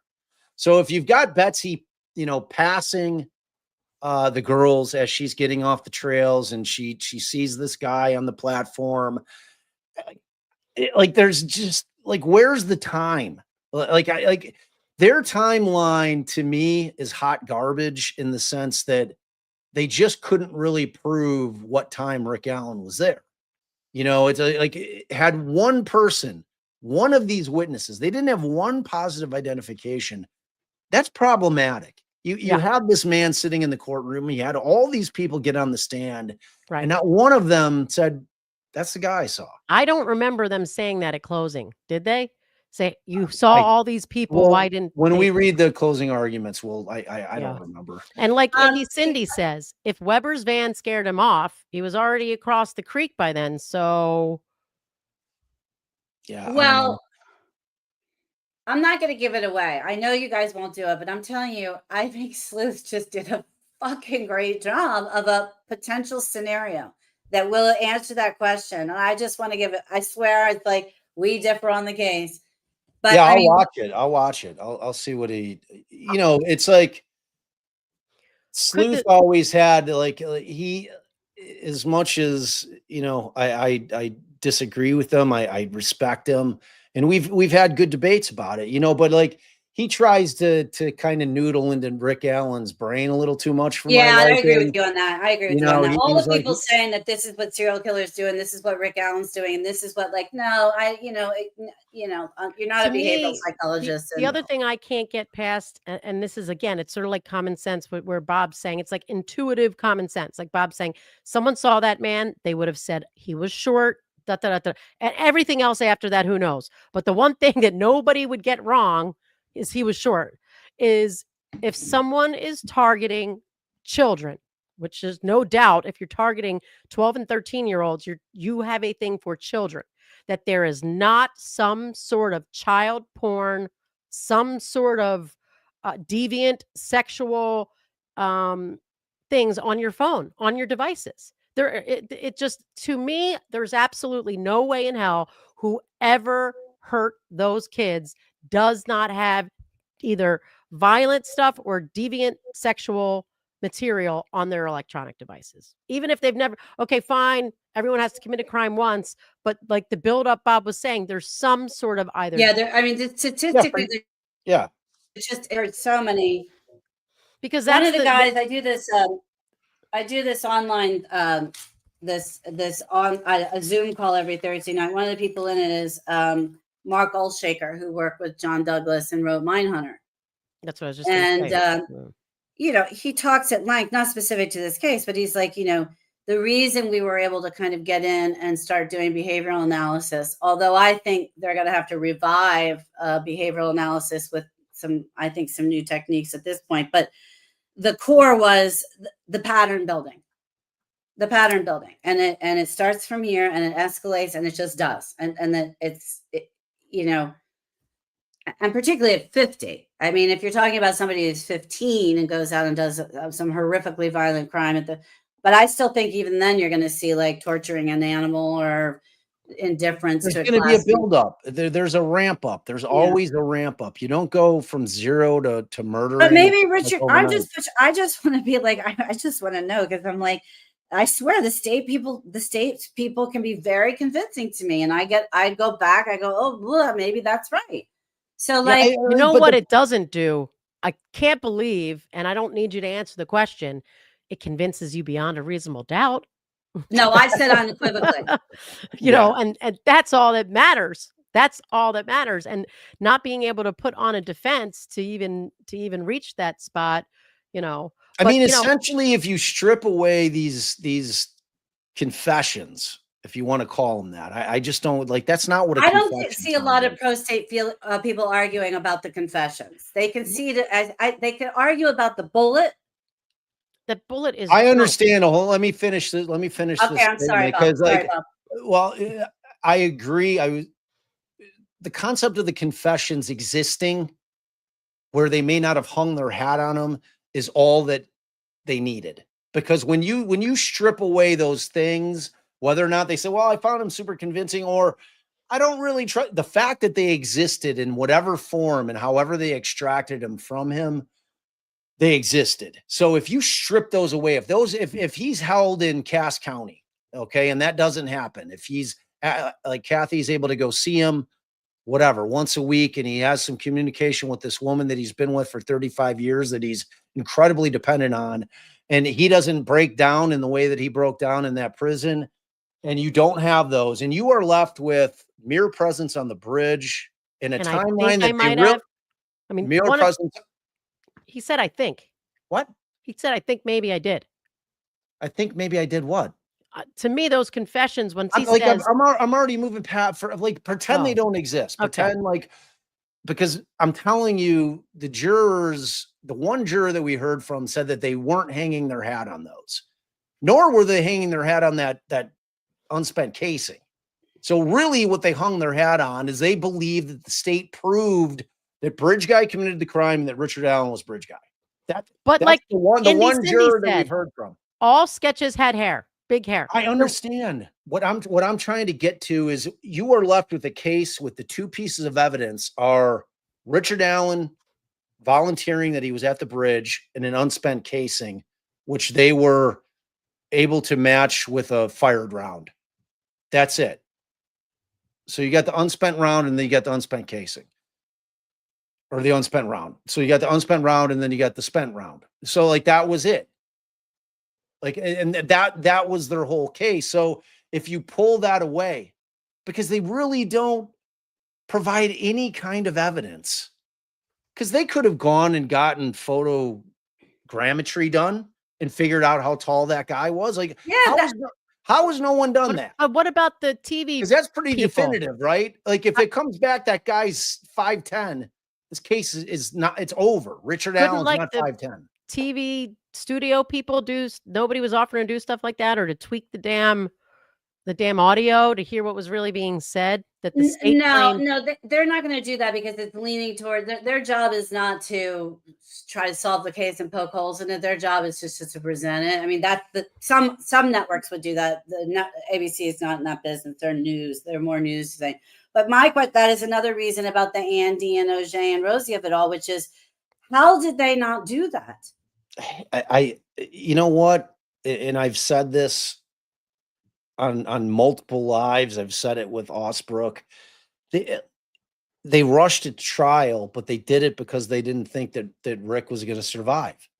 You know, that thing needed another year of investigation before it was brought to trial. Trying to bring a case like that to trial when they've been pulled from the case, the discovery was I stripped from understand, them. but I still contest that the first thing I do when I meet Rick Allen, he's 5'4", is I go right to the video of the bridge and say, do an analysis. I understand. I didn't realize agree. that I agree. that was the case on this. I didn't realize. I mean, that's unfortunate. Yeah, I mean there's just a lot of stuff out there that I think ultimately, never made it into the trial that, and Andy will be the first one to tell you, like Andy doesn't shy away from it. He's like, mistakes were made. It's like every lawyer, when you're going to try a case, especially if you're trying to try it under the gun of a speedy demand, you're just up against it. It's like typically a defense attorney will use that as a move to kind of try to catch the state with their pants down.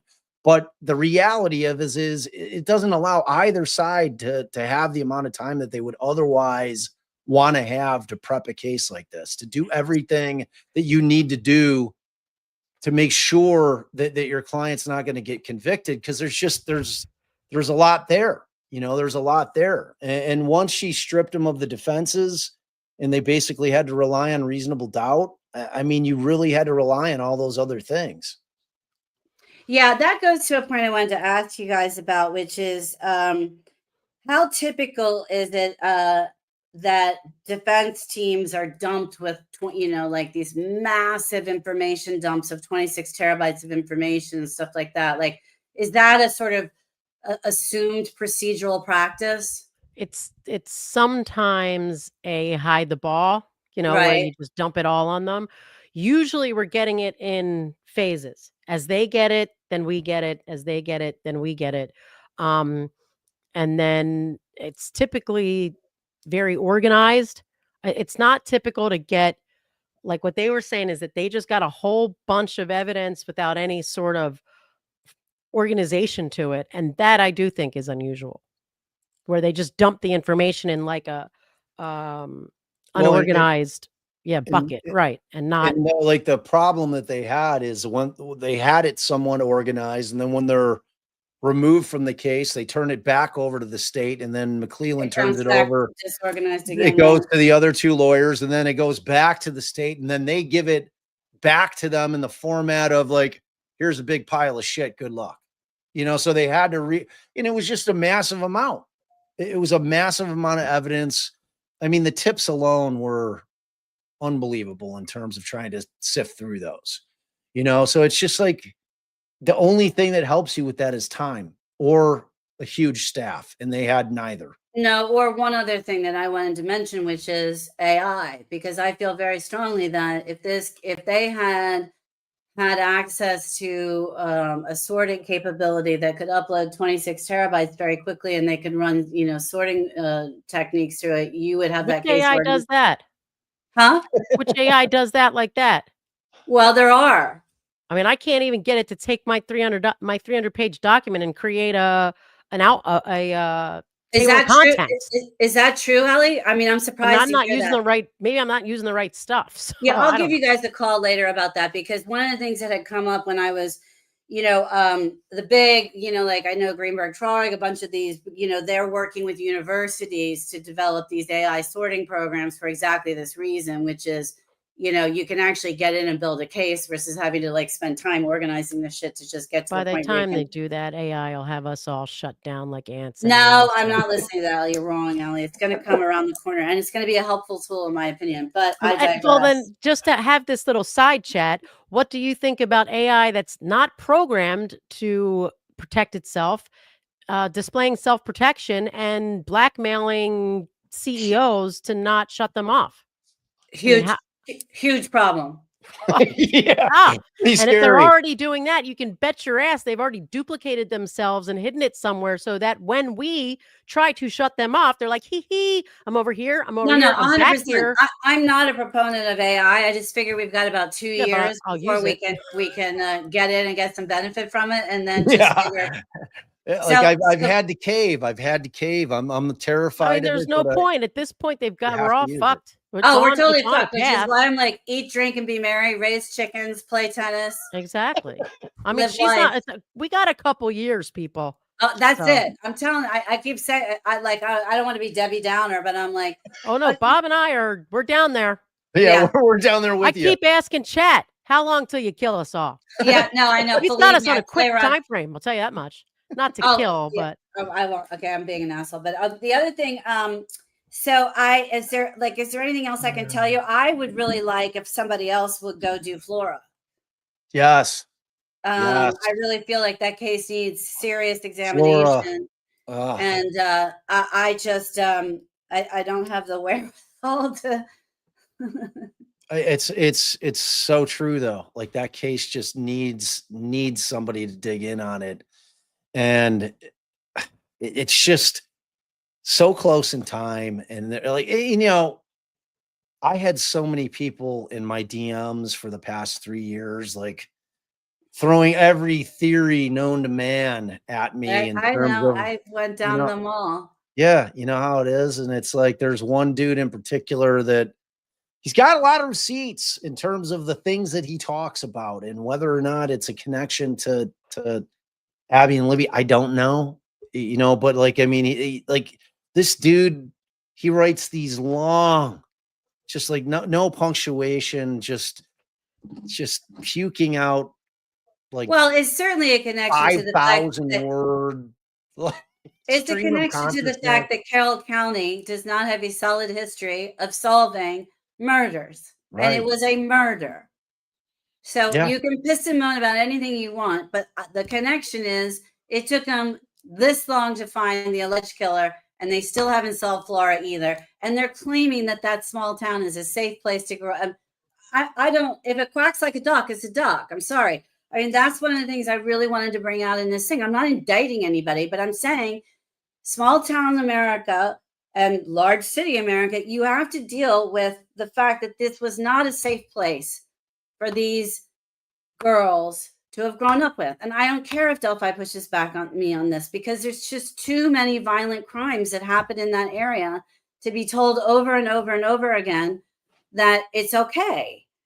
That I get that people out there love it. I respect that. It's a beautiful, I get it. I really do get it.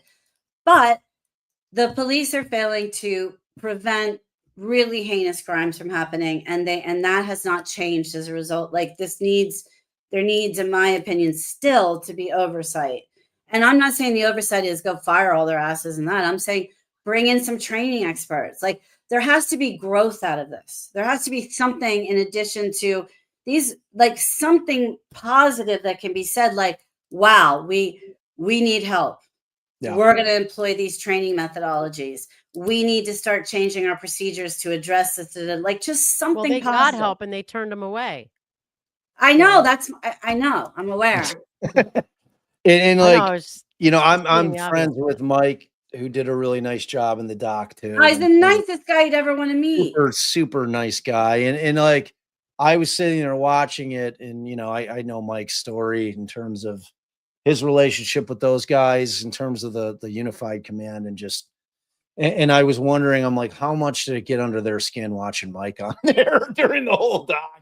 And I don't think I don't know. I can't speak for those guys. I mean, don't know. I don't know what makes them tick. And I'm not saying they're bad at all. I'm just saying it's irrefutable that they need training. It is. And I know that Mike's position is let's not lay blame. Let's not go in and throw, stones at other people, but let's do a really decent analysis. We can now go back. We have some respite. The case has been, this guy's been convicted. Let's go back in and try to analyze where mistakes were made so that those mistakes aren't made again. Right. And rather than saying, hey, you know what? We're a great. small department. We haven't faced these kind of things before.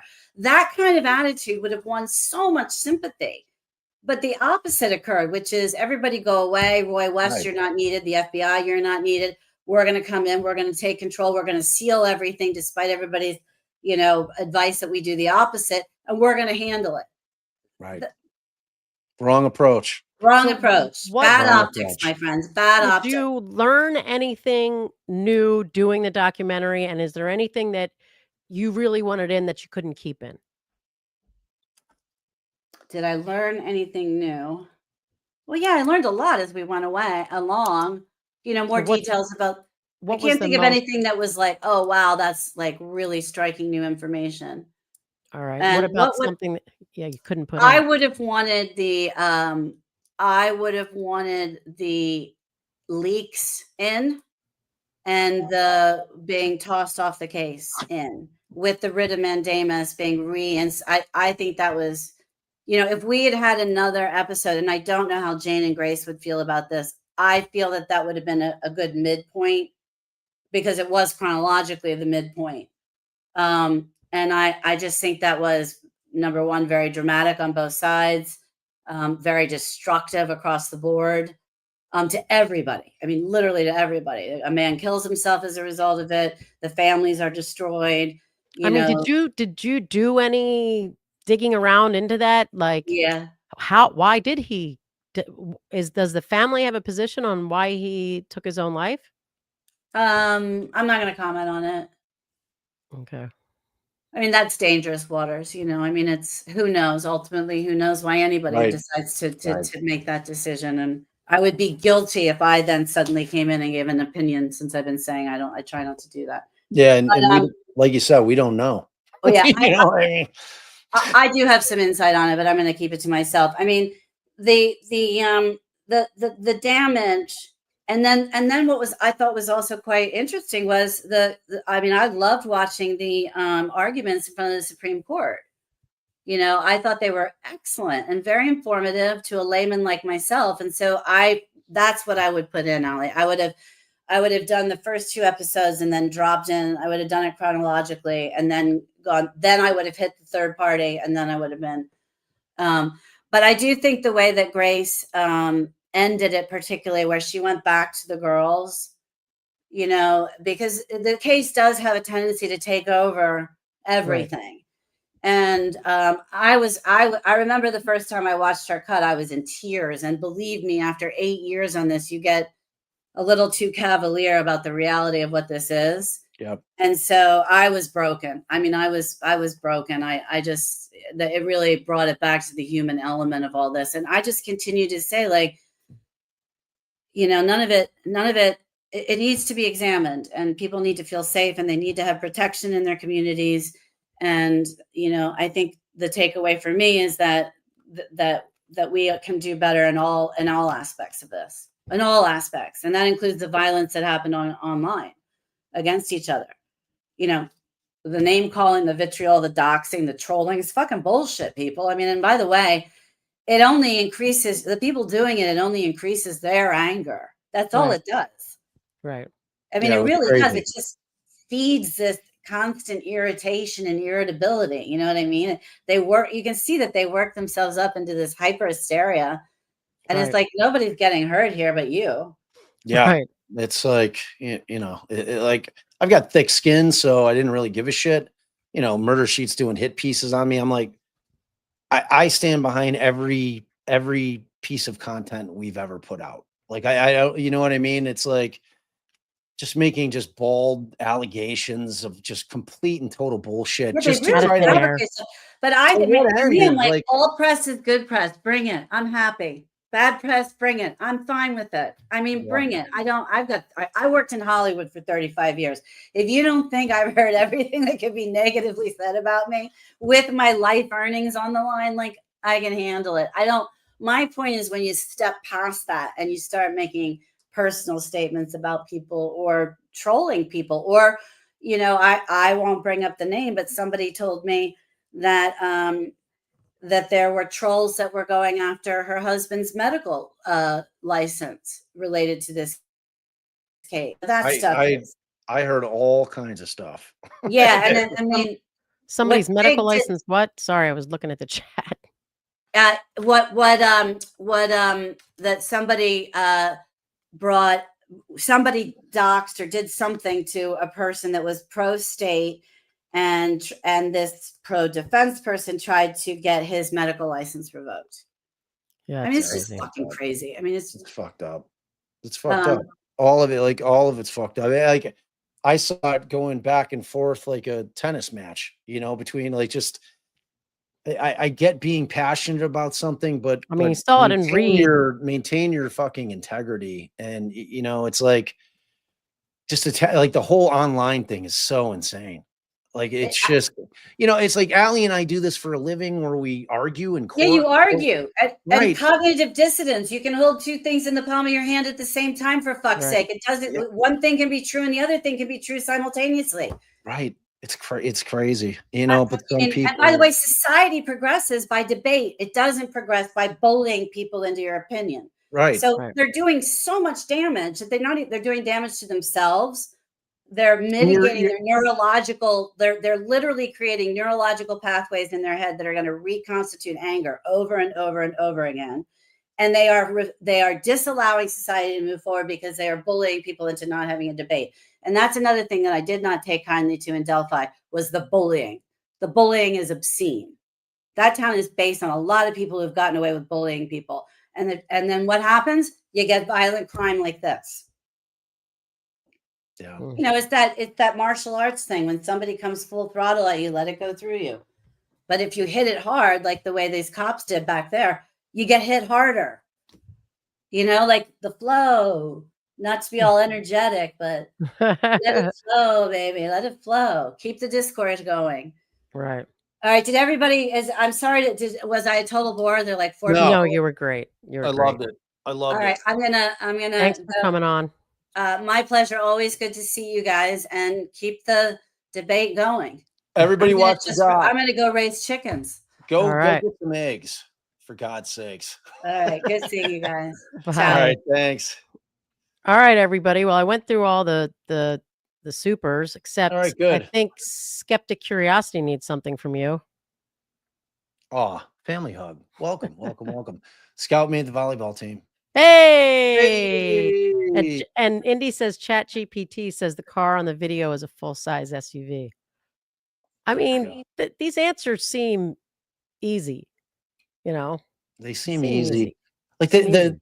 just figuring out the height of the guy on the fucking bridge seems like the biggest, like easiest answer. If you get that answer, it pretty much ends the case or hurts Rick Allen. If it's a dude that's 5'5", Rick's in trouble. Right. You never know. They could have done it and it came back that the dude's 5'5". So Who, the defense? it could have, and then you'd never hear from it. You'd never hear about it. But why wouldn't the state, when you have a bunch of shit evidence? See, that makes you think the state was afraid to do it. That's what I'm The saying. state does it, That's just my for everybody point. out there. Obviously, Bob knows, and it comes back that the guy is 5'10". They have to disclose that. They have to, because it's Right. case over. Like, as to Richard Allen, you know. So I don't know. All right, y'all. It was fun. Hey, tomorrow, please, I'm gonna have Mick Patel on at 2 p.m.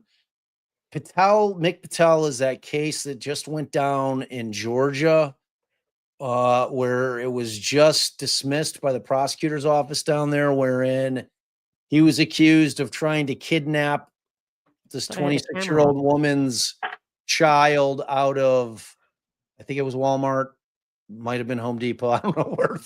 We'll find out tomorrow, but he's coming on the show To tell you a story. We can't give him the he's end. telling his story. Yeah, Mick Patel. It's a Georgia case. It's like, it was kind of a big deal. It was kind of a big deal. So he's coming on Walmart. Thank you, DB. So he's going to come on. He's going to tell his tale. Yeah, I didn't really know much about it. And he actually hit me up and he's like, I want to come on. So, and I've got the video that his attorney had proffered in court, and we're going to watch it and we're going to hear his story, and we're going to hear how fucking scary it is, how easy it is in this country to get arrested and charged with some shit you did not do. Because sometimes the one-armed man really did do it. Yeah, and sometimes law enforcement doesn't actually do any kind of investigation before they arrest you and charge you, which is what the case is here. So that's tomorrow at 2. So I hope you're here. I'm gonna get the live set, and I will put it out there. And I hope to see you guys all here. Thank you guys all for your generosity this evening. Thank you, mods. Thank you, Mod. Thank you. Tracy and Mandy. Thank you, Hannah, I hope you guys enjoyed it. She's awesome. She's just, and thank you, Brian. You know, it's like, give people the space to speak, and you're good to go. So it's like, you know, I mean, she's just kind of a straight shooter and calls it like she sees it, which I always respect. I don't need people to always agree about everything. You know, it's like, we're allowed to have our own opinions, but we love you. One opinion that I have is you guys are awesome. Please remember to share, like, and subscribe when you, before you leave the chat. Just put it down, hit the like. If you're on replay, please leave a comment. It really helps get it into the algorithm. Let's get a chat going. It's like Anjanette had Andy on the Crime Fix thing. I had him on for 4 hours. I had more views on our interview with Andy, yet 400 less comments. She had like 16,000 views. And I love Anjanette. And I was glad that Andy went over there. But just Get a dialogue going. Get the thing in the, Get a get it dialogue into going. get it into the thing. Get it into the algo. You can do it. You We can do love you guys because without y'all, I'm just an old man Sitting around talking to his wife. and about to go make some taco. Bye.